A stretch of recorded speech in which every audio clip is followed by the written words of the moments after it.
Halo teman-teman, balik lagi bersama aku Kenny dari Customer Success Team CV, dan di interview series kita hari ini kita bakal membahas satu pertanyaan interview nih yang juga sudah pasti sering banget kalian dengar, dan ini udah pasti ditanya nih di setiap kali kalian melakukan interview. Dan pertanyaannya adalah, do you have any questions for us? Atau kayak ada pertanyaan nggak ya untuk saya sebagai recruiter atau mungkin sebagai hiring manager? Dan aku bakal ngajarin cara ngejawab ya teman-teman di video kali ini.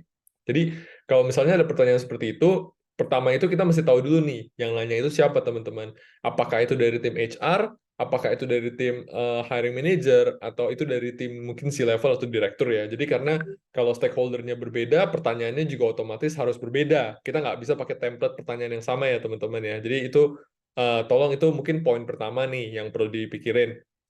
Nah, udah gitu kan kita punya 3 different stakeholder.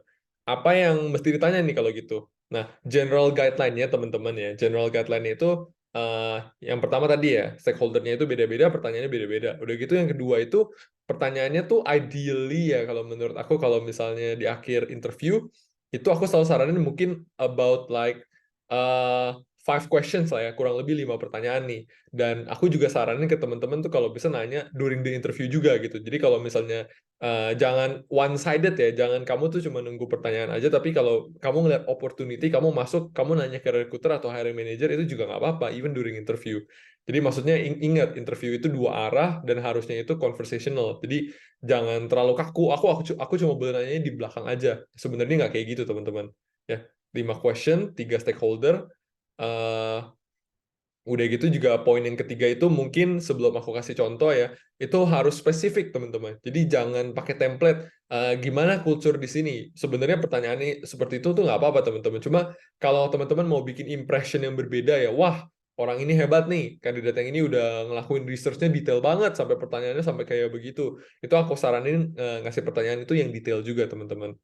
Ya, jadi mungkin 3 poin itu yang perlu diingat sebagai general rules. Nah, udah gitu kita bahas satu-satu ya. Jadi kalau ke recruiter itu tanyanya apa? Nah, kalau ke recruiter itu, again, sebelum aku bilang apa-apa, technically teman-teman itu boleh nanya apa aja ya, selama itu masih sopan dan selama itu juga masih make sense, itu silahkan. Nah, yang aku kasih ini lebih sebagai kayak ide atau sugesti aja, kalau misalnya teman-teman bener-bener nggak tahu nih mau nanya apa.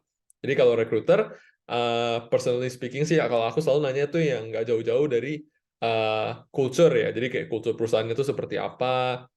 Udah gitu juga kira-kira tuh koleganya tuh seperti apa ya. Technically itu juga mirip-mirip culture, dan yang menurut aku juga sangat-sangat penting itu teman-teman tuh boleh nanya gitu loh. Sebenarnya hiring manajernya tuh orangnya tuh kayak gimana? Kayak dia tuh sukanya seperti apa yang dia tuh nggak suka gitu ya. Itu juga boleh teman-teman. Jadi don't be shy about it ya. Udah gitu tentunya juga di akhir itu aku selalu nanya ya, salary and benefitnya tuh kira-kira seperti apa sih.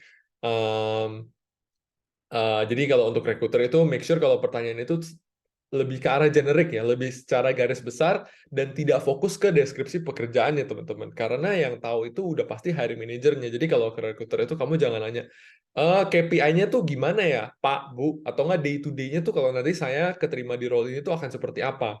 Nah, itu kalau misalnya teman-teman butuh detail lebih lanjut, tanyanya ke hiring manager. Jadi kalau recruiter itu lebih ke hal-hal yang generik, sama yang lebih, ya, arahnya tuh ke arah perusahaan secara general ya teman-teman ya. Jadi itu yang pertama kalau dari recruiter.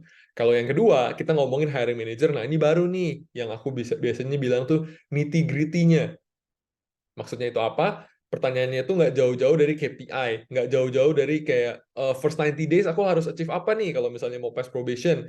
Udah gitu kayak leadership style-nya Bapak Ibu seperti apa. Udah gitu kayak apa namanya, komunikasi itu preference-nya itu seperti apa. Jadi kayak kayak teman-teman itu tahu gitu gimana caranya kerja yang enak nanti sama bos kalian yang baru ya, biar nggak ada kesalahpahaman. Udah gitu juga bisa achieve KPI, terutama pas probation ya, 3 bulan pertama gitu kan penting banget tuh teman-teman ya. Jadi kalau ngomongin KPI day to day, udah gitu kayak specific requirement, atau misalnya kalau misalnya teman-teman misalnya di sales nih, contohnya biasa kalau sales itu kan ada komisi ya, commission plan-nya itu juga ditanya ke hiring manajernya, jadi kayak bukan ke recruiter ya. Jadi kalau ke hiring manager itu lebih spesifik ke pekerjaannya. Kalau teman-teman mau nanya produk, produknya tuh kayak gimana sih? Udah gitu kayak biasa tuh kalau di produk ini challenge-nya tuh seperti apa ya? Ya yang timnya ini sekarang itu ada, sama mungkin teman-teman tuh juga bisa bilang, oke, Selain itu juga saya mau tanya nih, kalau nanti saya dibawa masuk ke posisi ini, kira-kira ekspektasinya tuh apa yang bakalan saya mesti solve untuk make sure kalau saya ini dihitungnya itu sebagai good hire. Nah, hal-hal seperti itu tuh bisa ditanya ke hiring manager, ya. Jadi itu yang kedua. Nah, kalau yang ketiga, ini levelnya juga udah beda lagi. Ini udah levelnya tuh ke C-level atau direktur ya. Nah, ini pertanyaannya tuh lebih broad lagi, teman-teman. Mungkin mirip-mirip sama recruiter, cuma make sure pertanyaannya itu yang lebih relevan sama perusahaan secara garis besar ya. Contohnya tuh, oh dalam 12 bulan ke depan itu kira-kira fitur apa yang mau dikembangkan nih dari perusahaan ini. Eh, Udah gitu juga arahnya perusahaan ini tuh ke depannya seperti apa nih? Kita fokusnya apakah ke expansion, fokusnya itu apakah kayak ke awareness, atau mungkin fokusnya lebih udah hanya ke profit gitu ke depannya ya. Itu juga bisa. Dan juga pertanyaan-pertanyaan seperti gimana proyeksi finansial perusahaan ini untuk 12 bulan ke depan nih? Eh, Apakah budgetnya aman, atau mungkin kayak apakah ada pressure tertentu dari, misalnya kalau misalnya mereka itu di funding dari VC, kira-kira apakah ada pressure target tertentu yang mesti dicapai dalam 12 bulan ke depan ya. Karena menurut aku pertanyaan ini tuh penting banget nih. Ibaratnya mungkin ini itu masuknya ke uncomfortable questions ya, tapi teman-teman juga mesti nanya seperti ini karena kan kalian nggak mau ya, kalian udah join ke perusahaan, udah gitu 2 bulan kemudian, 3 bulan kemudian ada layoff gitu ya. Itu kan amit-amit ya. Atau nggak, wah ternyata cash-nya habis.